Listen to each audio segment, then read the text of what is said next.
Madame Christine Cloarec, pour La République En Marche.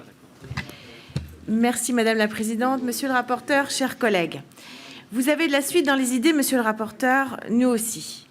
Si notre groupe partage les objectifs de lutte contre la précarité des jeunes, nous considérons que sur ce sujet, nous devons donner la primeur à l'accompagnement et à l'insertion. Il existe déjà un grand nombre de dispositifs d'accompagnement et une multiplicité d'acteurs sur lesquels nous pouvons nous appuyer et qui répondent à la diversité des besoins et des profils des jeunes. Dans le contexte de crise que nous connaissons, le gouvernement a décidé de renforcer ces dispositifs en mettant en œuvre le plan Un jeune, une solution, doté aujourd'hui de 9 milliards d'euros. Cette stratégie semble porter ses fruits, ce, malgré la crise. Nous ne pouvons pas laisser dire que ces mesures sont des mesures sparadrap. Nous ne pouvons pas laisser dire non plus que nous sommes indifférents à la jeunesse de ce pays. Le RSA jeune existe déjà, mais il est versé en contrepartie d'études ou dans le cadre d'un contrat d'insertion.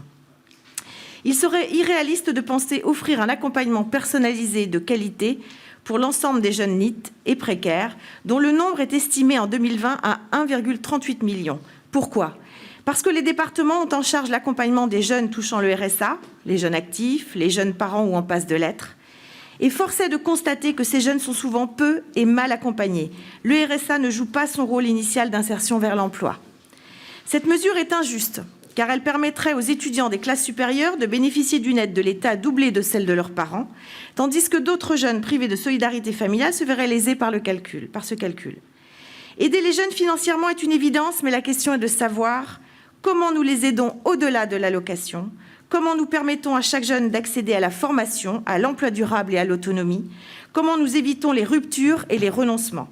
Le gouvernement a proposé de généraliser le dispositif de la garantie jeune qui a fait ses preuves pour en faire une garantie jeune universelle.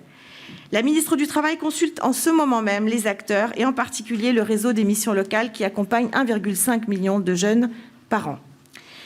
Alors, contrat d'engagement réciproque, accompagnement global, renforcement du suivi, parcours sans couture et allocation accordée aux jeunes en situation de privation, voilà nos préconisations que nous considérons plus efficaces que le RSA jeunes.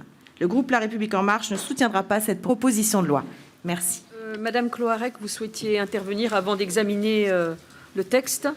Oui, je voulais répondre à Monsieur Ruffin. Ce qui nous sépare vraiment, c'est que vous voulez un filet de sécurité financier. Et nous, on met comme chapeau le droit à l'accompagnement.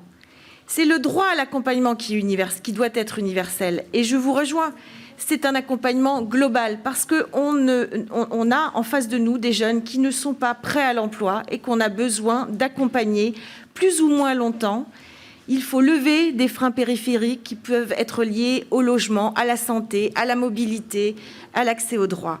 Donc l'enjeu, il est autre, Monsieur Ruffin. L'enjeu, il est sur l'information sur les droits, et là, je vous rejoins.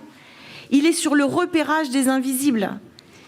Donc, on a un accompagnement qui doit être universel, et on a des dispositifs, peu importe qu'ils ne soient pas lisibles pour les jeunes, à partir du moment où ils savent qu'ils peuvent frapper à la bonne porte. Après, ce sont les conseillers en insertion qui doivent être informés sur les dispositifs. C'est eux qui doivent établir un diagnostic à l'entrée du jeune, qui doivent le suivre dans son parcours, co-construire avec lui, parce qu'on ne parle pas assez des jeunes, c'est qu'il faut co-construire avec le jeune son parcours, sécuriser le parcours et lui proposer des dispositifs d'intensité différente et de durée différente. C'est là notre différence. Et quand vous parlez effectivement de ce filet de sécurité universelle, nous, ce qui nous différencie aussi de votre approche, c'est que nous, on demande des contreparties. Aujourd'hui, on a un PACEA. Le PACEA, il existe depuis un certain nombre d'années. Il dit tout. C'est parcours d'accompagnement contractualisé vers l'emploi et l'autonomie.